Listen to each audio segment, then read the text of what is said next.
नमस्कार, आप देख रहे हैं देसित न्यूज़। मैं हूं आपके साथ महेंद्र। जो चेहरा आपको स्क्रीन पर दिखाई दे रहा है वो किसी परिचय के मोहताज नहीं है। नवीन पिरसाली जी, आम आदमी पार्टी के प्रदेश प्रवक्ता, और यूं कहें कि प्रशांत किशोर बहुत ही रणनीतिकार, और अपनी पार्टी के संदेश को जन जन तक पहुंचाने में इनको बहुत महारत हासिल है और उस कार्य में सफल में भी हो रहे हैं। बहुत बहुत स्वागत करता हूँ नवीन जी आपका। धन्यवाद आपका धर्मेंद्र जी, आप आए आज और देश हित चैनल पर हम इस वक्त वार्ता कर रहे हैं। बहुत बहुत धन्यवाद।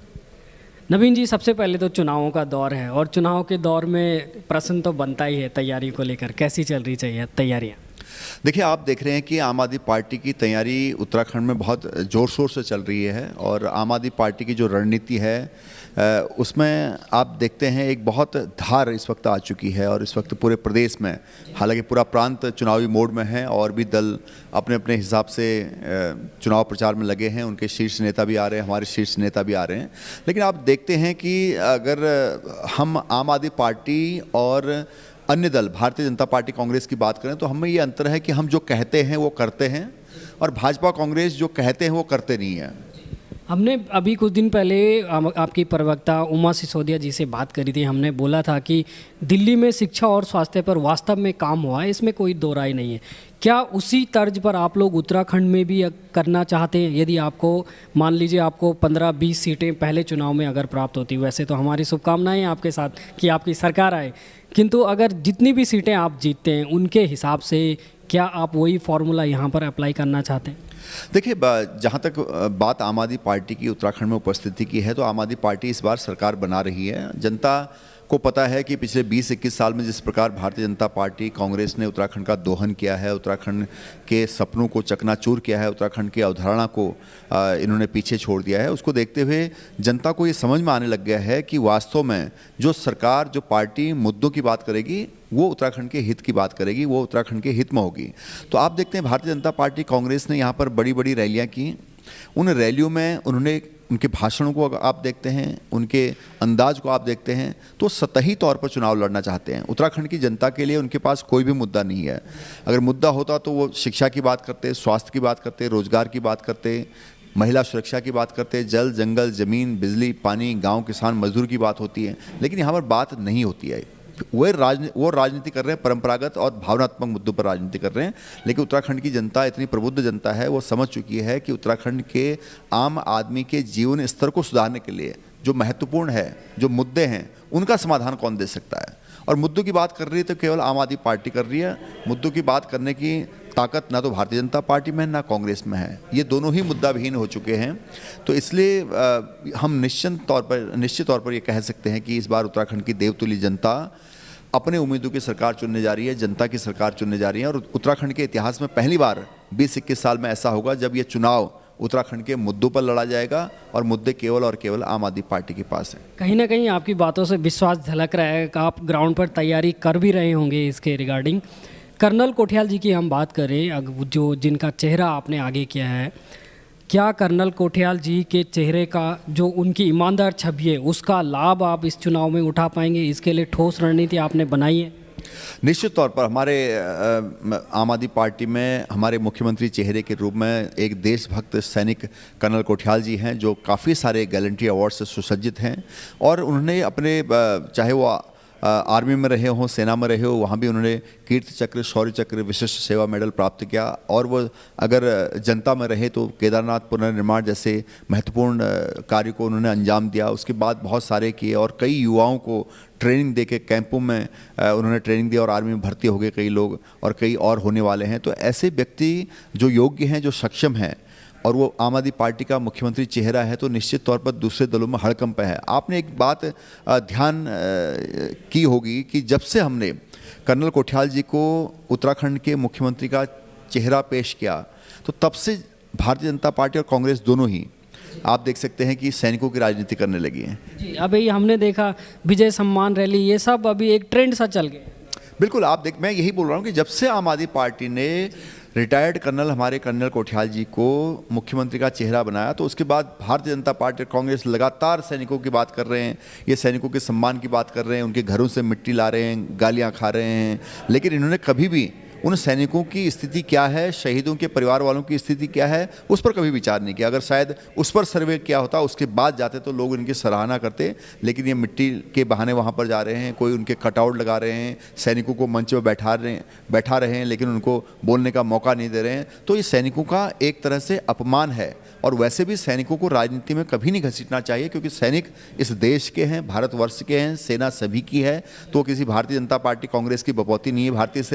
भारतीय सेना का गौरव एक गाथा है, एक इतिहास है, उस पर हम सभी भारतवासियों को गर्व है। और हम चाहते हैं कि जो भारत की संप्रभुता, एकता और अखंडता की रक्षा हमारी सेना कर रही है, उस सेना को किसी भी राजनीति में घसीटना नादानी है। इसी के ऊपर मैं आना चाह रहा था। Colonel CDS general Bipin Rawat ji के कटआउट को लेकर काफ़ी कंट्रोवर्सी हुई। कांग्रेस ने राहुल गांधी के कटआउट के साथ बिपिन रावत जी का कटआउट लगाया। इसको लेकर बीजेपी के लोगों ने भी हमला किया। क्या आप कैसे देख रहे हैं इस चीज़ को? देखिए, ये सैनिकों की राजनीति जो उत्तराखंड में चल पड़ी है, मैंने कहा ना कि जब से हमने मुख्यमंत्री के चेहरे कर्नल कोठियाल जी यहाँ पर किए, तो भारतीय जनता पार्टी कांग्रेस को अपनी ज़मीन खिसकती हुई नजर आई। तो वो सैनिकों की राजनीति करने लगे और करते करते बहुत निम्न स्तर की राजनीति वो करने लगे। और जिस प्रकार से मैं देख रहा था, उसमें उनके कटआउट लगे हुए थे। CDS साहब का हम सभी सम्मान करते हैं, देवभूमि के लाल हैं, हमारा गौरव है। लेकिन एक सवाल इसमें मैं जो आ रहा है, पूरे देश से आज आ रहा है कि भारतीय जनता पार्टी जैसी पार्टी जो पूरे जीवन भर सुभाष चंद्र बोस जी के हवाई जहाज़ क्रैश की जांच की मांग करती रही, आज वो CDS रावत जी के हेलीकॉप्टर क्रैश पर चुप क्यों है? देश जानना चाहता है। देश जानना चाहता है कि इतना अच्छी क्वालिटी का हेलीकॉप्टर कैसे क्रैश हो गया। उसमें हमें बड़ा झटका लगा है। हमारे प्रथम CDS और देवभूमि के लाल, भारत माता की आन बान और शान के प्रहरी जनरल बिपिन लक्ष्मण सिंह रावत जी का उसमें उनको अपनी निधन हुआ, उनको अपनी जान गंवानी पड़ी, उनकी शहादत हुई, उस पर हमें दुख है। लेकिन आज पूरा भारत जानना चाहता है कि हेलीकॉप्टर कैसे क्रैश हुआ। आज भारत जानना चाहता है कि पुलवामा में आज तक मक्खी क्यों नहीं मिली। तो आपको उसकी तह तक जाना है। इन राजनीतिक दलों की मंशाएं, इन राजनीतिक दलों की चालें क्या होती है, उसको समझना होता है। आज अगर उत्तराखंड में बात करें तो उत्तराखंड सैनिक बाहुल्य प्रदेश है। उत्तराखंड में हर तीसरे घर से सैनिक जाते हैं और ये हमारा सौभाग्य है उत्तराखंडियों का कि अगर ब्रिटिश आर्मी का सबसे बड़ा वीरता पुरस्कार विक्टोरिया क्रॉस अगर किसी को मिला तो सबसे पहले उत्तराखंडी को मिला। अगर इंडियन आर्मी का स्वतंत्र भारत के बाद इंडियन आर्मी का सर्वोच्च वीरता पुरस्कार परमवीर चक्र मिला तो वो भी उत्तराखंडी को पहले मिलता है। तो ये वीरों की भूमि है। कहीं ना कहीं आप ये कहना चाह रहे हैं कि कर्नल कोठियाल जी को जब से आम आदमी पार्टी ने आगे किया है, यहाँ पर बीजेपी, कांग्रेस, अन्य दल भी कहीं ना कहीं सैनिकों के साथ जुड़ने लग गए। तो बिल्कुल आप सही कह रहे हैं। मैं ये कहना चाह रहा हूँ कि जिस चाल पर आम आदमी पार्टी चल रही है, जो रणनीति आम आदमी पार्टी चल रही है, उसी की कॉपी भारतीय जनता पार्टी और कांग्रेस कर रहे हैं। उसका नज़ारा अगर मैं बताऊं आपको, तो अगर हमने जब बिजली की बात की थी तो कांग्रेस बोलने लगी थी हम भी 200 यूनिट दे देंगे। भारतीय जनता पार्टी ने बोला हमने 100 यूनिट दे देंगे। उन्होंने तो अपने जगह पोस्टर भी लगा दिए थे, फिर पोस्टर उतारने पड़े। फिर उसके बाद उन्होंने कहा कि हमने प्रस्ताव के लिए बोला था, क्योंकि ये हमारा सिद्ध किया हुआ मॉडल है। अगर बिजली की बात करें, हम 300 यूनिट, हम दिल्ली में 200 यूनिट दे रहे हैं। हमने उत्तराखंड ऊर्जा प्रदेश है, या 5000 मेगावाट बिजली पैदा होती है, उसमें 12% स्टेक हमारा है स्टेट का। उसको देखते हुए हमने कहा कि हम 300 यूनिट यहाँ पर बिजली फ्री दे सकते हैं, हर घर को मुफ्त दे सकते हैं। नवीन जी, आप अभी जगह जगह देखा हमने, आपकी पार्टी ने रोजगार कैंप लगाए हुए हैं। बात कर रहे हैं कि हम उत्तराखंड के प्रत्येक 1 लाख युवा को रोजगार देंगे सरकार बनने के बाद। किंतु हमारे पास तो अभी इतने पद खाली नहीं है, और अगर पद खाली भी होंगे तो राजस्व कहाँ से आएगा? क्या है इसके पीछे, कैसी रणनीति है? देखिए, जहाँ तक पदों की बात है तो लगभग 60,000 के आसपास उत्तराखंड में रिक्त पद हैं। बाकी 40,000 पद भरने कोई बहुत बड़ी बात नहीं, क्योंकि बहुत सारी योजनाएं यहाँ पर चल रही हैं। हमने इसको कहा है कि हम देवभूमि उत्तराखंड को आध्यात्मिक राजधानी बनाना चाहते हैं। हम देवभूमि के पर्यटन का विकास करना चाहते हैं। हम बहुत सारी योजनाएं यहाँ पर चलाना चाहते हैं, जिसमें बहुत सारी मैन पावर की आवश्यकता है। यहाँ पर एक नहीं बल्कि 2-3 लाख पद सृजित हो जाएंगे। और जहाँ तक बजट की बात है, बजट अगर मैं बात करूँ, उत्तराखंड का भी 60,000 करोड़ के लगभग है, और दिल्ली सरकार का भी 60,000 करोड़ के लगभग है। तो आप ये देख, जनसंख्या में बहुत अंतर, जनसंख्या में बहुत अंतर है। दिल्ली की 2 करोड़ से ज़्यादा जनसंख्या है, उत्तराखंड की 1.25 करोड़ जनसंख्या है। बजट को हम बांटते हैं तो दिल्ली में वो बजट बैठता है करीब 28-30 हज़ार रुपये प्रति व्यक्ति। उत्तराखंड में हम उसको बांटते तो वो 50-52 हज़ार प्रति व्यक्ति बैठता है। तो जहाँ 28 से 30 हज़ार प्रति व्यक्ति बजट है, वहाँ तो आपको 200 यूनिट बिजली भी मिल रही है, पानी भी फ्री मिल रहा है, महिलाओं को बस में सफ़र करने के लिए भी मिल रहा है, फ्री शिक्षा है, फ्री स्वास्थ्य है, बहुत सारी तमाम ऐसी सुविधाएं हैं जिनको हर प्रदेश का व्यक्ति चाहता है। और वहीं जहां 50 से 52 हज़ार प्रति व्यक्ति बजट है, वहां पर आपको कर्ज का पहाड़ हम पर लद रहा है, वहाँ महंगाई में सबसे ऊपर है, बेरोजगारी में सबसे ऊपर हैं, शिक्षा का स्तर सबसे नीचे गिरा हुआ है, स्वास्थ्य का स्तर सबसे नीचे गिरा हुआ है। आखिर ये बदलाव क्यों है? तो यहाँ पर है कि सरकार की नीयत नहीं है, सरकार की सोच नहीं है। अगर सरकार चाहे तो कुछ भी असंभव नहीं है, और भी बहुत सारे रेवेन्यू रिसोर्सेज हमारे प्रदेश में बनाए जा सकते हैं, हमारी बहुत अच्छी ब्रांडिंग हो सकती है उत्तराखंड की, तो उससे बहुत सारा पैसा यहाँ पर आ सकता है। लेकिन दुर्भाग्य से हमारे लोगों ने इसकी बंदर बांट करके उस बजट की थैली में बहुत बड़ा छेद कर दिया है, और उस बजट का 25 से 30% अभी भ्रष्टाचार में जा रहा है। अगर हमारी सरकार केवल उसको भी रोक लेती है तो हम पानी भी दे सकते हैं, हम बेरोजगारी भत्ता भी दे सकते हैं, हम महिलाओं को 1000 रुपये महीना भी दे सकते हैं, और भी काफ़ी सारे काम हम यहाँ पर कर सकते हैं, जिसकी घोषणा हम अभी करेंगे। तो कहने का मतलब है कि 15 से 16 हज़ार करोड़ साल की जो भ्रष्टाचार की भेंट चढ़ रहा है, उसमें लीकेज को बंद करके हम जनता को देना चाहते हैं। कहीं ना कहीं आप ये कहना चाह रहे हैं संसाधन पूरे हैं, खाली भ्रष्टाचार की वजह से आम जनता तक उसका लाभ नहीं पहुंच पा रहा है। प्रसाली जी, हम बात करते हैं उत्तराखंड में। दिल्ली के भौगोलिक स्थिति अलग है, हमारे प्रदेश की भौगोलिक स्थिति अलग है, और सबसे बड़ी जो समस्या हमारे प्रदेश की है बेरोज़गारी और पलायन। बेरोज़गारी की वजह से ही पलायन हो रहा है। पलायन को रोकने के लिए यहाँ, क्योंकि दिल्ली की जो भौगोलिक स्थिति अलग है, उत्तराखंड में पलायन को रोकने के लिए क्या कुछ प्लान आम आदमी पार्टी के पास है? अगर आती है आम आदमी पार्टी की सरकार तो इस पलायन को, जो हमारी कहावत है, और मैं हर इंटरव्यू में ये टैगलाइन सबसे पूछता हूँ, और आपसे भी वही, पहाड़ की जवानी और पहाड़ के पानी के लिए क्या कुछ है आपके पास? नहीं, आप सही बोल रहे हैं। देखिए, एक तो हमें इसमें कोई शंका नहीं करनी चाहिए कि आम आदमी पार्टी की सरकार आएगी। आम आदमी पार्टी की सरकार आ रही है, और आने के बाद जिस चीज़ को आज तक यहाँ की सरकारें बहाना बनाती रही है, एक्सक्यूज़ करती रही कि विषम भौगोलिक परिस्थितियाँ हैं, विषम भौगोलिक परिस्थितियाँ हैं, और बजट को खाती रही, वही विषम भौगोलिक परिस्थितियाँ हमारे लिए वरदान हैं। आज पर्यटन का अगर हम करें, ट्रैकिंग क्षेत्र है, पर्यटन है, हमारे पास आराकोट से लेकर अस्कोट तक पूरा हिमालयी रेंज है, किसी भी राज्य के पास इतनी नहीं है। हमारे पास यहाँ चौपता से लेके आप नीचे यहाँ तक सारे बुग्याल हैं। सारे बुग्यालों का हम इस्तेमाल नहीं कर पा रहे हैं। सारे जो हमारे पिकनिक स्पॉट हैं उनको हम डेवलप ही नहीं कर पाए। हमारे पास ले दे के 2 शहर अभी तक हैं टूरिस्ट के लिए, एक मसूरी है, एक अंग्रेजों का बसाया हुआ नैनीताल है, ये भी अंग्रेजों के बसाए हुए हैं। हमारी सरकारों ने 20-21 साल में कोई भी, लेकिन उत्तराखंड सरकार तो 13 डिस्ट्रिक्ट 13 डेस्टिनेशन की बात कर रही है, हर जिले में एक टूरिस्ट प्लेस डेवलपमेंट की बात कर रही है। ऐसा कुछ नहीं है। देखिए, खाली बात करने से नहीं होता। खाली बात करेंगे तो बातें तो यहाँ 20-21 साल से हो रही हैं। अभी कुछ दिन पहले मैंने टिहरी झील में जो बोट यूनियन के सचिव हैं जितेंद्र नेगी जी, उनसे बात करी थी। उन्होंने बताया कि सरकार 1200 करोड़ की घोषणा तो करती है टिहरी झील के विकास को डेवलप करने के लिए, किंतु ज़मीन पर अभी उतरा नहीं। लगातार 10 से 12 सालों से घोषणाएं हो रही। देखिए, आप अभी जो मुख्यमंत्री हैं, भाजपा सरकार के मुख्यमंत्री धामी जी, ये घोषणा मंत्री हैं। 1000 से ऊपर घोषणाएं कर चुके हैं, और 100-150 कुल जियो अभी जारी हुए हैं, उनमें भी काम नहीं हुआ है। तो आप देख सकते हैं कि घोषणा की स्पीड जिस हिसाब से बुलेट ट्रेन भाग रही है, उसके पीछे जो अनुपूरक बजट को देखते हुए उनकी जो कहीं ना कहीं उसी तरफ जा रही है।